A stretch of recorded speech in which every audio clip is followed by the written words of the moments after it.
Red Hood and the Outlaws, issue number 22 from DC Comics. So it's been a while since I've reviewed a Red Hood and the Outlaws issue. I'm still a really huge fan of this series.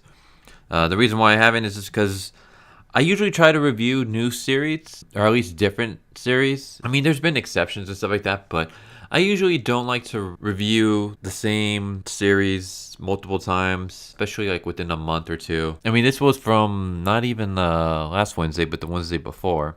So this is already kind of late. But I was looking at the books that I got this week, and I mean, it's like Silencer.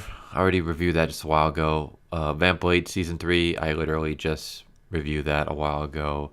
Musketeers, I reviewed that just a while ago. I could have maybe done Hal Gordon and the Green Lantern Corps, except I haven't read that one yet. And the Terrifics, which I haven't gotten around to reading yet. But yeah, basically what I'm trying to say is I usually try not to review the same series over and over again. The big one exception is Dark Metal Knights. I did like everything for that pretty much.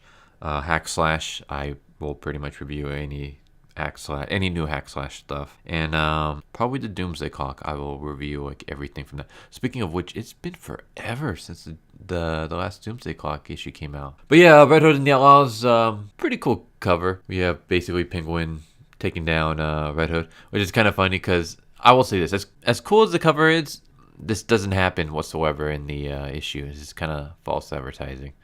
But I mean, Penguin is in it, and of course, Red Hood is in it. I do like the whole like dialogue.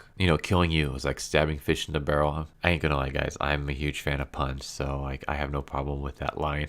But I like dialogue like within the covers. It reminds me very much of like classic comics. Like I have no problem with that, so it's kind of interesting to see that in modern day comic because you don't see it all that often. So yeah, we start off with Red Hood taking out Penguin's goons. Basically, he's robbing from Penguin to kind of keep up the appearance that he's still a villain. So basically, we have Artemis grabbing a prisoner who's trying to escape, bringing him back to shore, and he's basically begging her to let him go, basically saying like he has a kid and he has a son, and she says if you were concerned about his welfare, you wouldn't have been in prison in the first place. And he's like you're right, I was a crappy father, I was a terrible husband. The only reason why I signed up for to do legal experiments and stuff was because he wanted to get some time off so he can see his son, because his mom is dead and he's the only family that that his son has left. And Artemis kills him, or at least it's very heavily implied. She basically pulls out her sword. She's about to stab him. He says, "Please." And then we see Lex Luthor with his back to Artemis and basically saying, "Is the deed done?" And Artemis basically says, like, yeah. Basically, Lex Luthor hired Artemis to take out people who were like abusing his tech. And the reason why she's working for him is because he helped save Bizarro. So here's where the interesting thing is.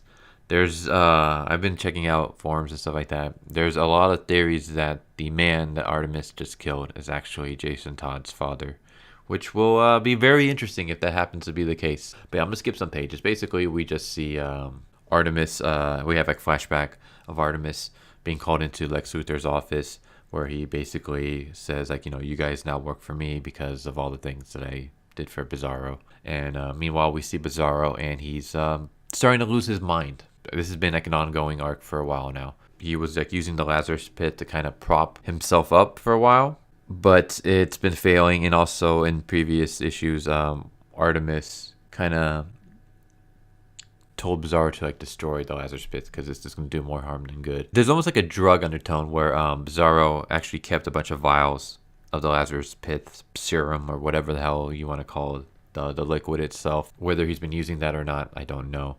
But yeah, he's losing his mind, and he's freaking out because he doesn't know how far he's going to regress.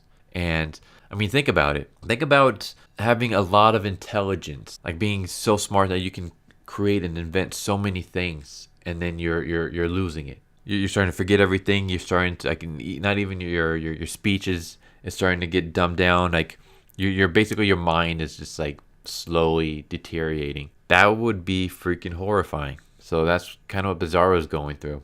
Meanwhile, we have Jason Todd at a diner where Grandma Faye, anyone who doesn't know who Grandma Faye is, she's the one who basically ran the orphanage that Jason Todd lived in before he ran away and got discovered by Batman. And she is almost kind of the unofficial caretaker of Red Hood and the Outlaws. I guess she saw the lights and realized like the stuff that she did was terrible, and she tried to make amends by helping Jason Todd and his friends. Anyways, he's at a diner with her granddaughter, and her granddaughter basically has a manila folder that Grandma Faye wanted to give to Jason Todd. I believe if I remember correctly, what was in it was like a bunch of letters from his dad that Grandma Faye kept and never gave to Jason Todd. He doesn't know currently what's inside the envelope. There is this like really weird panel. I don't know what it is, where Jason Todd, like during the middle of the conversation, he gets a phone call from Bizarro, and then we get this weird like image where like the person sitting behind Jason Todd yells out, "Who could that be?" He has like this like weird ragey expression. I have no idea what this panel is supposed to be, because Jason Todd doesn't acknowledge him, and this is never brought up again in the rest of the issue. It was almost like this was just kind of thrown in there for some reason. I don't know. It's weird. So Jason Todd meets up with Bizarro, and they're at a park watching the stars. And we get a very sweet moment where Bizarro admits that he's scared and he doesn't know what's going to happen. The reason why he called was because he forgot how to get home. So like he's starting to lose it, and he's freaking out, and he's really scared. And he basically confesses to Jason, like, like, I'm trying very hard to be the person that you want me to be. And Jason, like, I like this line. Jason's like, you've always been the person I want you to be, always. And yeah, Bizarro asks, what's in the envelope. Jason says, who cares? We can worry about tomorrow.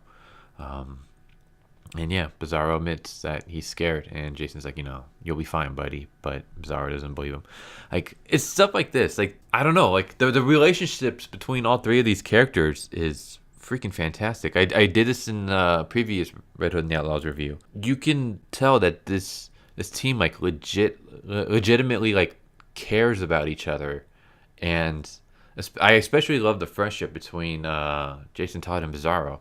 But I mean, you got like UST between Jason Todd and Artemis, and like flirty banter between the two. You got a pretty sweet friendship between Bizarro and Artemis. But I especially love like the almost sibling relationship between Jason Todd and Bizarro. And it's like Bizarro of all people. Like, you made Bizarro of all people someone who like I give a damn about. And in the issue where he basically quote unquote died, or looked like he was about to die, like I won't lie, I mean I legit had watery eyes when I finished that issue.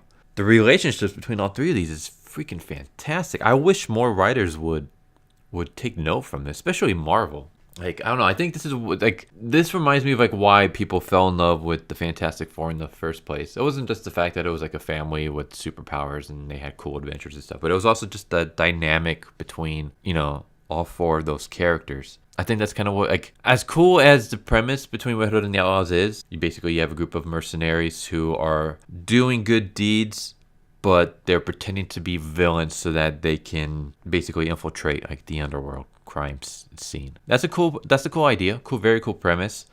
But that's not what sold me on the series, and what's kept me interested in the series is the relationship between these three characters. Like, it's freaking unbelievable. Especially when you think about like how badly I forgot the name of the writer. How badly he did in Red Hood and the Outlaws New 52. It kind of goes to show that if you give someone another chance, I mean, they can redeem themselves. But yeah, Red Hood and the Outlaws, still very fantastic series. Still one of my favorite ongoing series at the moment. It's one of the ones that I look forward to the most. It's up there. I highly recommend it. But yeah, like I said, the relationship dynamic between these three characters is awesome, and I care about all these characters. I mean, think about it. You got Bizarro. I mean, freaking Bizarro. And then you got Reject, Wonder Woman, and Artemis. And yet you made these characters sympathetic, and they have so many, they're not two-dimensional. There's just so many different aspects to them. and it's really like awesome. I can't I'm starting to like gush over it, but it's really fantastic what they were able to do. I don't care about Batman, I don't care about Superman, I don't care about Wonder Woman, yet I care about basically these these like second rate knockoff versions of them. It's pretty amazing, to be honest. So yeah, the quick plugs. I have a PayPal and I have a Patreon. You can find those in the links below. But all I really want you guys to do is just help me get the word out on this channel. Help share these videos if you like it. Subscribe if you haven't already. Hit the bell for notifications so you know you get constant updates whenever I upload a video. Hit the like, leave a comment, tweet this out to friends, family, other people in the community. If you guys would do that, I would really appreciate it. I have a Minds and BitChute. You can also find those in the links below. Those are basically just mirrors of my YouTube videos, except some of them don't appear on Minds because Minds now has a 15-minute requirement. I also have a Twitch. I stream every Mondays, Wednesdays, and Fridays. I don't know how long I'll be doing that because when summer rolls around, I'm not going to be able to stream because it'll get way too on here to have all these appliances on. So yeah, I highly recommend picking up Red Hood and Outlaws if you haven't already. I would start from the beginning just because everything about the series so far has been great. There really hasn't been any terrible issues. But if you want someplace to just like jump in and not be too lost, you can jump in from the last issue. So the last issue and then go with this one, and you shouldn't be too lost. You should be able to figure out what's going on and stuff. But yeah, highly recommend it. Anyways, hope you guys enjoyed this video, and I will catch you guys next time. Later.